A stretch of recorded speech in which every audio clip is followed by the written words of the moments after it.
Sapagkat gayon na lamang ang pag-ibig ng Diyos sa sanlibutan. Binigay niya ang kanyang bugtong na anak upang sa lahat ng sumampalataya sa kanya ay magkaroon ng buhay na walang hanggan. Sapagkat kamatayan ay kabayaran ay kasalanan. For the wages of sin is death. But the gift of God is eternal life. Mahal na mahal ka ni Jesus Christ.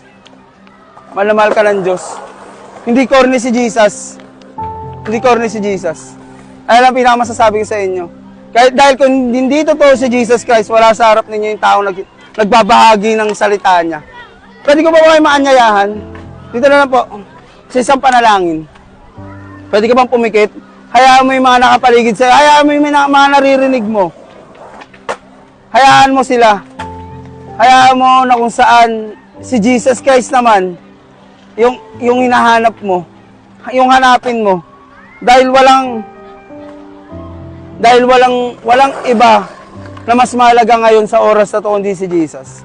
Pwede mo bang itaas yung kanang kamay mo? Tapos sabihin mo tong panalangin na to. Panginoong Jesus, inaamin ko po na ako'y makasalanan. Patawarin niyo po ako sa aking mga kasalanan. Hugasan niyo po ako ng inyong banal na dugo. Pakalinisin niyo po ako.